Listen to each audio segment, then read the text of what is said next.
memalukan. Anies minta ember sapu pel ke dubes asing. Ditulis oleh Nina Nur di siwar.com. Sebelumnya saya sudah menulis tentang terbukanya aib Gubernur Anies gara-gara anak buahnya membuat postingan di akun medsos resmi Pemprov DKI Jakarta. Bagi kita sih aib namanya.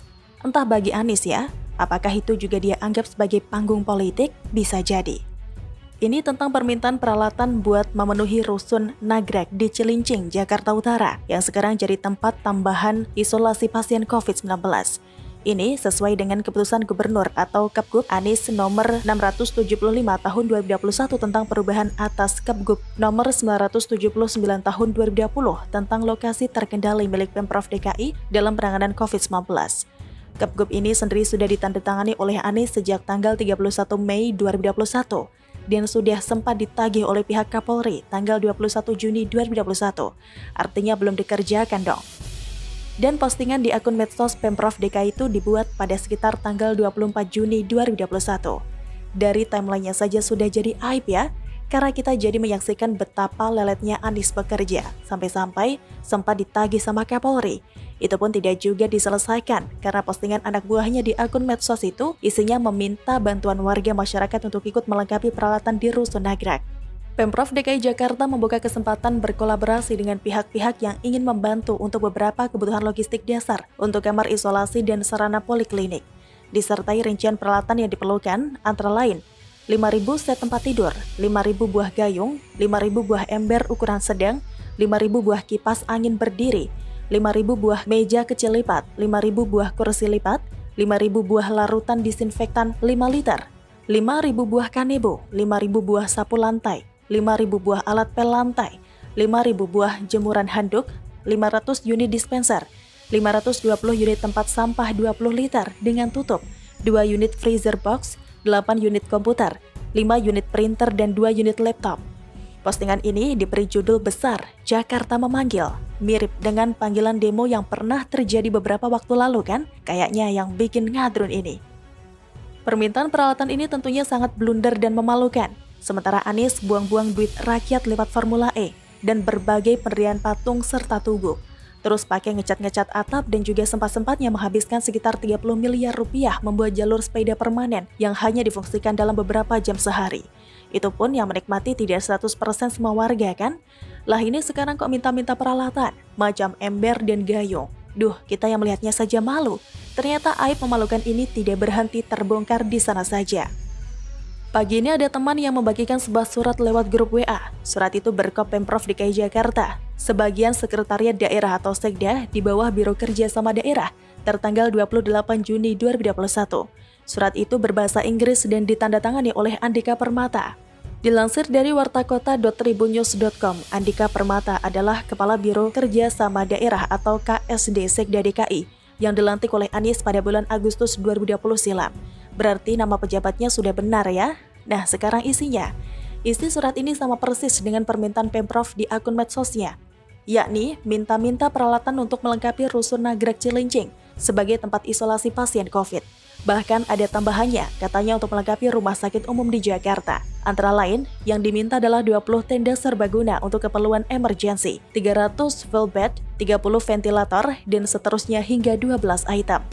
Surat ini ditujukan bukan ke warga Jakarta, melainkan kepada para duta besar negara asing yang ada di Jakarta, tanpa menyebut secara spesifik nama-nama duta besar tersebut. Artinya surat ini dikopi saja, lalu disebarkan. Kayak surat-surat minta sumbangan dari kelurahan, RT atau RW. Lengkapnya surat itu di bawah ini. Surat ini sudah beredar luas di media sosial, khususnya yang saya sempat cek di Twitter. Juga sudah diangkat jadi berita oleh suara.com. Mengenai validitasnya, silakan saja Pemprov DKI mengklarifikasinya ya. Karena yang mempertanyakan bukan hanya saya dan suara.com, juga para netizen. Opini yang saya tulis di sini berdasarkan asumsi bahwa surat itu benar, karena isinya sama dengan postingan Pemprov DKI sebelumnya di akun resmi mereka dan yang tanda tangan juga benar pejabatnya. Tanpa ditebak terlalu rumit, sudah pasti surat ini mendapat reaksi keras dari para netizen. Ada yang menyebut bikin malu karena Pemprov sampai minta-minta sapu dan ember ke kedutaan asing. Kayak nggak punya dana sama sekali.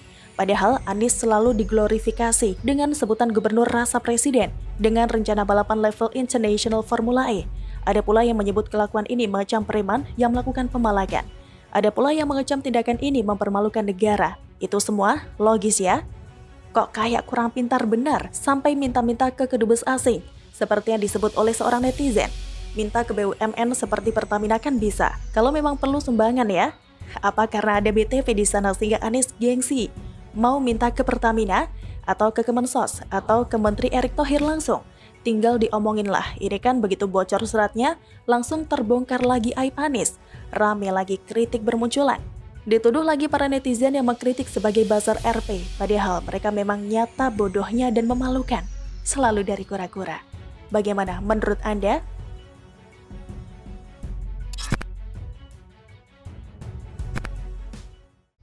Anies Baswedan sumber masalah di Jakarta, ditulis oleh Nafis Siward di siward.com.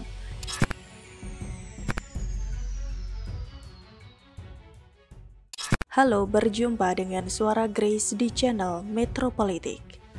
Entah apa yang menimpa Jakarta kita tercinta saat ini setelah Anies Baswedan berhasil meraih kekuasaan sebagai gubernur Jakarta melalui politisasi agama sejak tahun 2017 silam. Masih teringat dalam benak kita, Jakarta di bawah kepemimpinan Ahok sebelumnya, begitu banyak pasukan yang bekerja keras membuat Jakarta menjadi lebih bersih. Ada pasukan hijau yang bertugas untuk menjaga dan merawat taman serta makam di Jakarta. Pasukan kuning yang merupakan satuan tugas atau satgas yang berada di bawah Dinas Bina Marga Pemprov DKI Jakarta. Mereka bertanggung jawab atas penanganan sarana jalan di Jakarta. Ada juga pasukan biru yang merupakan pasukan yang berada di bawah Dinas Tata Air DKI Jakarta dan bertugas untuk mengontrol sumbatan-sumbatan pada saluran air kota di Jakarta.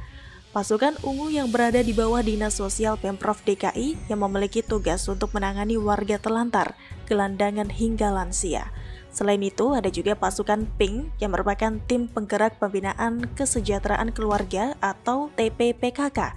Dan yang paling terkenal adalah pasukan oranye yang merupakan PPSU atau penanganan pemasangan dan sarana umum. Pekerja harian lepas atau PHL ini bertanggung jawab atas segala prasarana dan sarana umum. Mereka bekerja membersihkan sampah hingga sungai, basisnya kelurahan. Saat itu, kita masih melihat wajah Jakarta yang semakin cantik, bersih, tertata rapi, tidak semrawut. Bahkan sungai di Jakarta yang dulunya kotor bisa menjadi bersih. Tapi sekarang semuanya berubah setelah Anies Baswedan memimpin Jakarta. Sungai yang sudah kotor dan menghitam bukannya dibersihkan, malah ditutup dengan kain hitam. Taman yang dibangun Ahok terbengkalai. Tanah Abang yang pernah ditertibkan oleh Ahok sekarang malah kembali semrawut. Yang lebih mirisnya lagi, rumah susun yang dirancang Ahok dengan anggaran 1,3 triliun rupiah malah dicoret oleh Anies, sehingga ribuan warga Jakarta yang miskin tidak akan memiliki rumah untuk menetap. Sedangkan rumah DP 0, program andalan Anies malah terbukti bukan untuk orang miskin seperti janji manis waktu kampanye. Saat ini KPK juga sedang memproses kasus korupsi terkait lahan untuk rumah DP 0 ini. Kita juga masih ingat janji manis Anies Baswedan saat kampanye yang mengatakan tidak boleh lagi ada penggusuran dengan dalih sebagai bentuk ketidakadilan kepada masyarakat. Tetapi faktanya rakyat miskin disuntar, malah digusur dan diperlakukan seperti hewan.